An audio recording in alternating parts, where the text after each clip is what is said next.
In this video, traders are going to answer the question, which is, what happens if you take a trade and the price action changes? Stay tuned.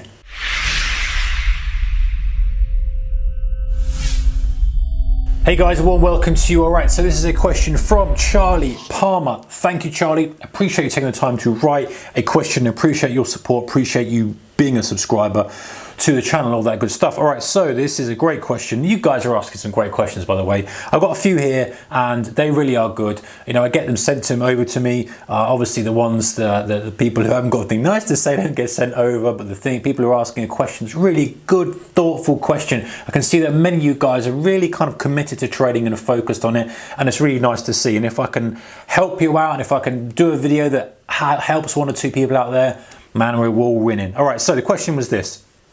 Other question's been bugging me. This video slightly touches on it, and that was referred to another video I did. What do you do if you take a trade after analysing the chart and coming up with a trade idea, etc., but suddenly something happens in the price action and you lose faith in that trade? Should you hold it to let it play out or cut it for a small loss? Thanks, Mark. Well, thank you, Charlie, for taking the time to write a question which is really thoughtful and really good, and hopefully others are going to benefit from this. All right, so the question is this. If you are taking a trade, you've done all your analysis and it says correctly, got a trade idea, you take the trade, you're in the trade. Let's look at an example here. Okay, let's say you're plodding along and let's say it's pulled back nicely, you've got a little wick and you've gone along and taken one of my kind of favorite type of trades, one of the ones I'm very familiar with. This kind of thing here, you stops here, your longs here. Now, when you're in this, and all of a sudden something happens that changes things. So when you're in this kind of scenario, the way you've got to think of it is that, okay, in a perfect world, we would love to see the market just rip off, take your profits, everyone be happy. And also, really, in a perfect world, if it went straight down and stopped us out, fine, at least we know where the hell we stand, right? Stopped us out, made us money. Those are the two kind of perfect scenarios. We can move on with our lives and get on with the next trade. However, what often happens is the thing will sit there, right? Maybe it'll do another fake out, not quite stop us out. Maybe it'll sit around there and do that.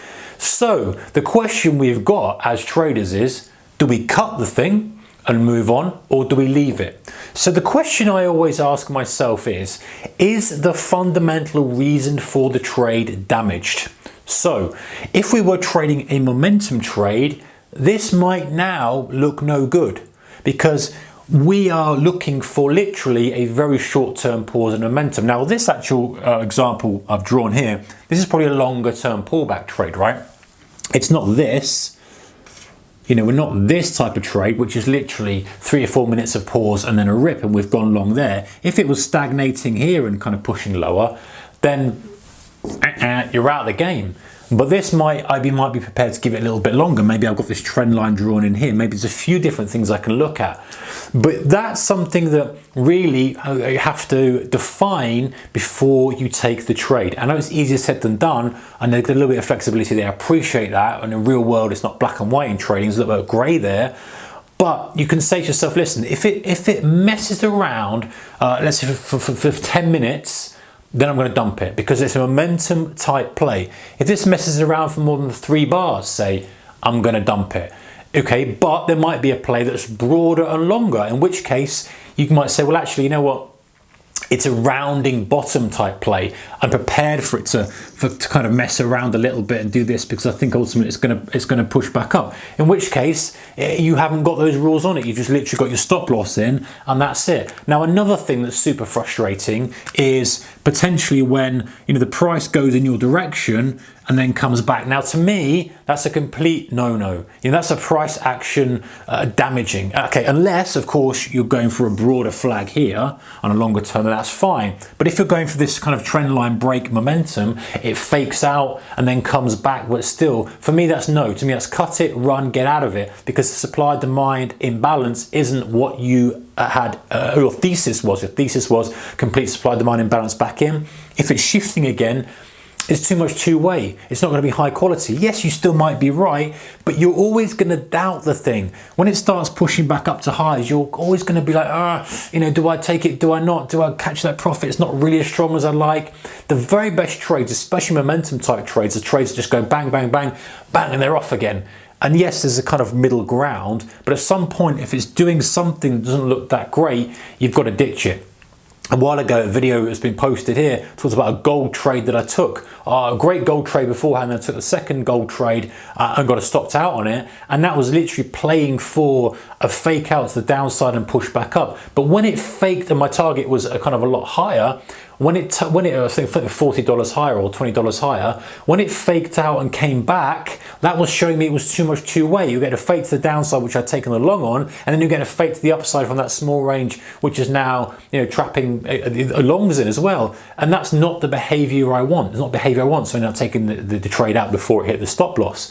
And so the kind of go to the summary is that define beforehand for each setup what you're willing and not willing to sit through. If it's a very aggressive momentum play, you're not going to be wanting to sit through several candles of chop. If it's a longer multi-day trend reversal type trade, then you might want to give it a bit more room, and then those in between.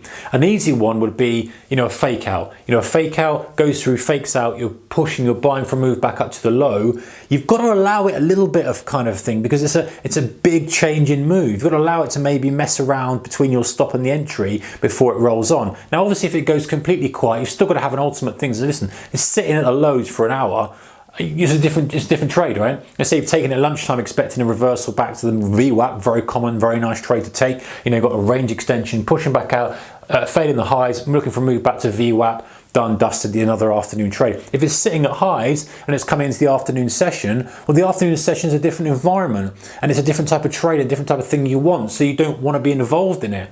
So it's all about putting the pieces of the puzzle together, time of day, the type of strategy you're trading, the market you're trading, what's fueling the market, what's happened before, where are we, what's the bigger trend, where's the bigger picture, where's the pressure, and then saying, okay, what will I tolerate and what won't I tolerate? And having that defined beforehand, because the danger you've got, and okay, I've been there, made this mistake myself many times, is that you're operating on the fly. And the trouble with operating on the fly is that yes, you might be right, but the trouble is when you're wrong, you beat yourself up about making the incorrect decision. You beat yourself up about closing it when it later ripped off, and you go, well, I need to adjust that. Whereas if you'd made the decision beforehand and all you're doing is executing based on your plan and saying, well, actually, it did 6 bars where it did nothing, I'm out of the thing, or it did this or it did that, so I held it, then you can look over time and maybe adjust the plan to suit, rather than constantly saying, oh, I was wrong, I should do this, and then you're constantly chasing your tail and beating yourself up for trading stuff like this on the fly. The other thing to do is if you are struggling to hold it, and you've got a very definitive, very strict setup.